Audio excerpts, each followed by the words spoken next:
Hello everybody, how's it going? Marley. Hold on. I'm a med student. Welcome if you are new here. And I'm just gonna say up front, if you haven't watched Squid Game and you want to and you don't want to see any spoilers, then stop.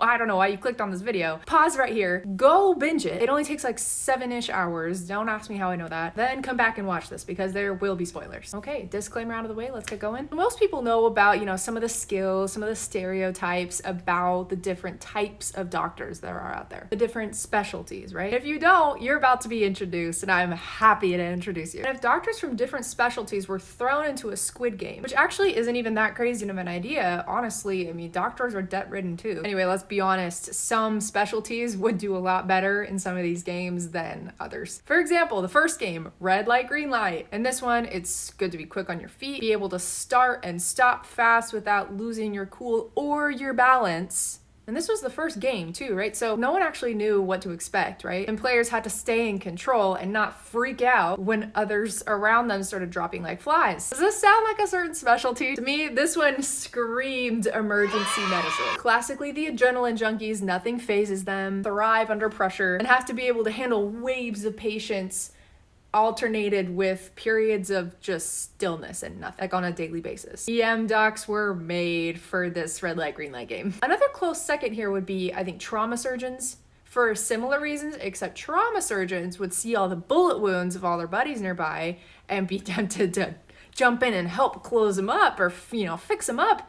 And then they'd probably get eliminated for their trouble. So that's why they're probably not quite as likely to pass and make it as emergency doc. The specialty that would probably fail red light, green light miserably, probably radiology. Because this game is in broad daylight and everybody knows that radiologists are basically the vampires that sit in their dark reading rooms all day. They'd be like, where are my sunnies at? I'm blinded by the light, And they'll also be the only ones in the game with Italian loafers on instead of the white bands. Second game, sugar honeycomb. This one requires some serious fine motor skills. Also patience and a little bit of creativity under pressure to get exactly the right shape out of that honeycomb. Which specialty does this sound like? If you guess plastic surgery, we are on the same page. Plastics is often painstaking. Like they have to get creative with how to achieve a look or, the reconstruction that the patient wants. To be fair, most other surgical specialties would do probably just fine and pass, except for ortho. They're not exactly known for their precision. Unless you're an orthopedic hand surgeon, then you could probably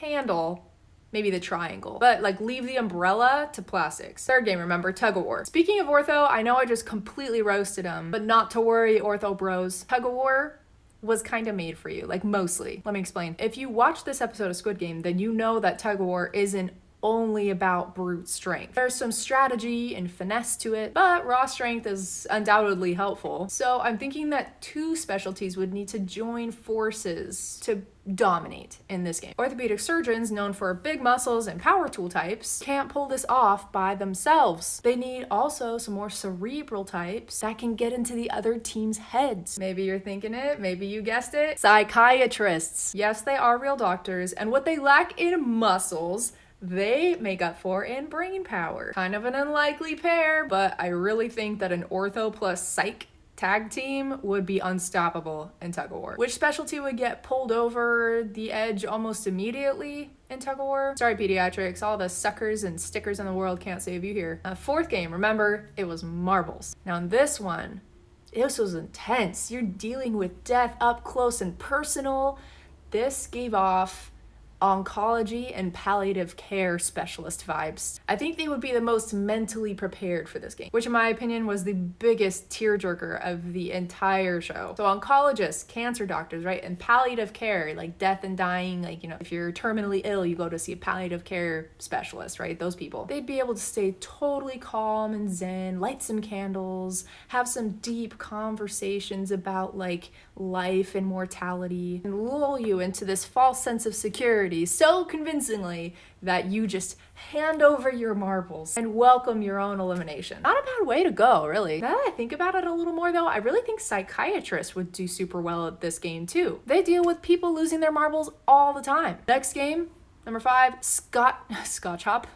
hopscotch of death, scary glass version of hopscotch. To play this one right, you have to have excellent intuition, memory, and observational skills. Knowing about the properties of light and refraction are Clearly a huge plus if you've seen this episode. So I'm thinking that 2 specialties, maybe 3 actually, would be best in this particular game. Both pathologists and ophthalmologists figure stuff out by lots of intense looking. Ophthalmology might have a leg up though, because they could wake up from their midday nap on a Tuesday, whip out their phoropter, and measure the refractive differences in the types of glass to figure out which one is the tempered, because obviously that's how that would work. But this is when, surprise, nephrology comes swooping in and helps ophthalmology and pathology take the leap to the next square. And why nephrology? 2 words, jumping beans. The first specialty to fall through would definitely be neurosurgery. Half of them believe they can walk on water. They're so confident, but then they'll take one step and fall right through, blaming anesthesia all the way down. And finally, the last game, the Squid Game. And this one, you are at the end, it is down to the wire. You have to have some survival instincts. Focus on that enunciation there. And you have to be able to scope out the path to victory and not be afraid to get dirty. Who does this sound like? Can you guess? GI!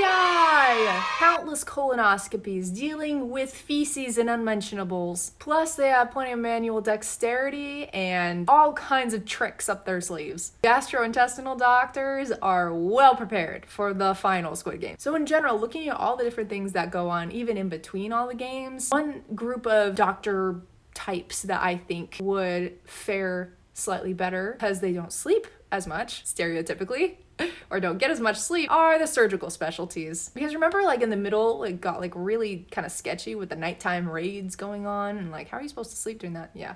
Well, if you're already used to it, maybe you'll be better off. And then like dealing with all the death and dying and shock and trauma of that, not to mention all the ethical dilemmas you're dealing with, like way too many to unpack. You have to be able to either completely detach, like put up a wall and numb yourself, anesthesia might be suited for that, or have like a pretty dark sense of humor to be able to cope, like emergency medicine or oncology. Which types of doctors do you guys think would do well? Or not well? If I missed any, let me know in the comments. Obviously, this is all for fun. Stereotypes are just stereotypes. It's not meant to be taken super seriously as like definitive personalities and everything of like all the medical specialties. This was a really fun video to put together. I hope you guys liked it and appreciated the ridiculous number of puns in this. If you like this and want more stuff like this, hit the thumbs up button down below. Subscribe if you haven't already. Thank you guys for watching and catch you next week.